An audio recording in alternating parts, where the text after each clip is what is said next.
When it passed the Bitcoin law in 2021, El Salvador became the first country to declare Bitcoin legal tender. It's been 3 years since that declaration, so what's actually changed? Let's mine deep.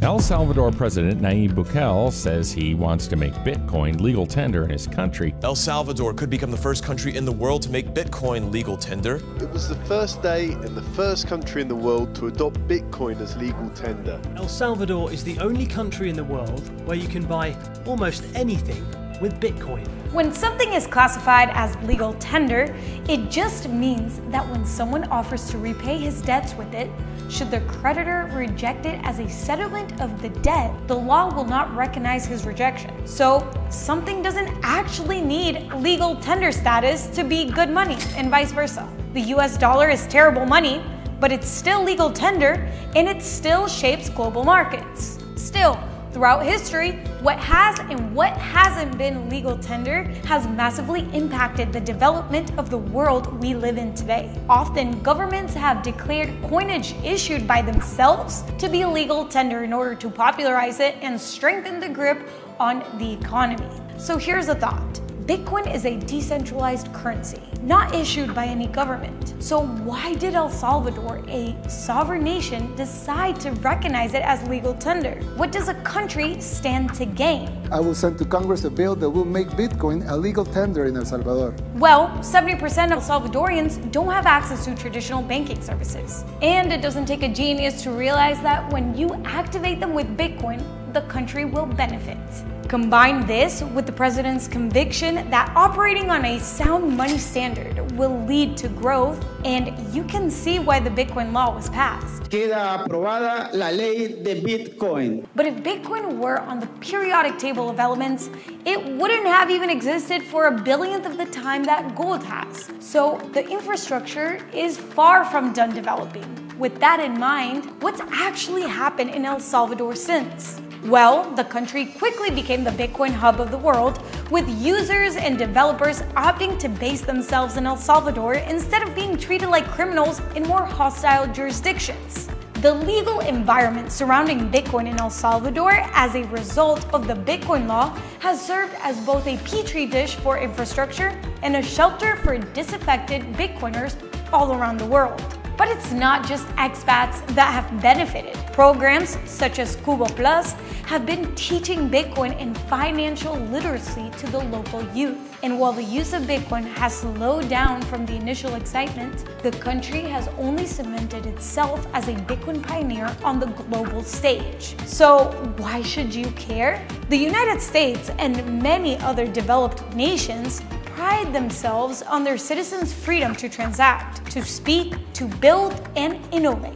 And while clearly a different language, computer code is still speech, so when countries like the US find themselves losing citizens to stringent restrictions on digital speech, we must ask, is it really the land of the free? Or are Western citizens only granted convenient freedoms? And if so, what makes Bitcoin so inconvenient to Uncle Sam? What exactly are they trying to prevent? Over the next few years, we will find out just by watching El Salvador. So what do you think will happen? Will Bitcoin gradually become more widely used, eventually saving Salvadorian economy? Or will its usage continue to drop to irrelevance? Don't miss Stefan Rivera backstage. I want to go back in time to that time that Bitcoin clicked for you. When was that? So for me, it was basically late 2012, early 2013. So I sort of read an article and it just, wow, Bitcoin challenges central banks. It helps separate money from state.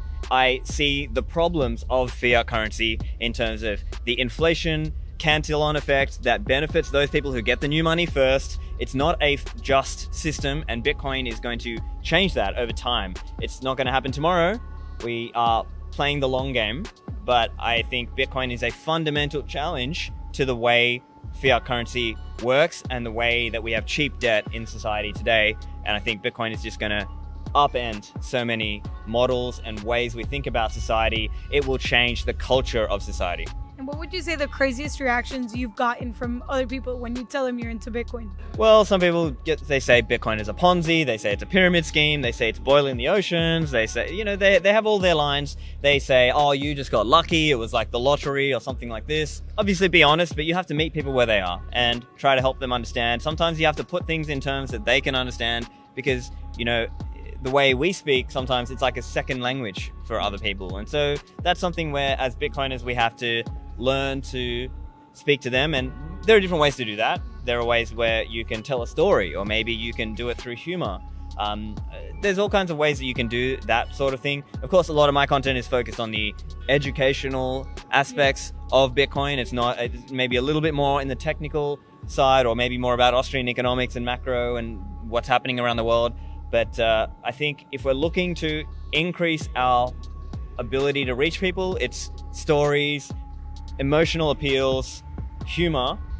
I think those are some of the ways to reach people. What advice would you give someone that is approaching a bear market? Like right now, what would you tell them? Like, what are some things that to calm them down and, you know, to make them hodl over Bitcoin? So look, the conviction aspect, it takes years to build, right? It's not something that I can just give you it right now. I think it just takes time, learning, and having been through multiple cycles. So Bitcoin has been through many 80% drops and it's recovered each time. And I think the important thing is to focus on how more people keep using Bitcoin and it doesn't seem to die. It just keeps surviving. And I think in the earlier years, it wasn't as clear that Bitcoin would come back, right? So for example, in the 2014-15 bear cycle, it wasn't clear that Bitcoin was ever going to come back. Then in the 18-19 cycle, it was sort of like, oh, it's not that bad. And this bear cycle, it barely even, you know, we're sort of coming out of a bear cycle, arguably. So it's not as big as it was, let's say, last year or the year before. But I think it's about having conviction over time, and it's not easy to build that up, right? It's not just like I can show you a lightning transaction and now you're convicted about the future of money. For some people it works, but I think for most people it just simply, it takes time, it takes education. That's why people should listen to, you know, podcasts and educational material. They should read books.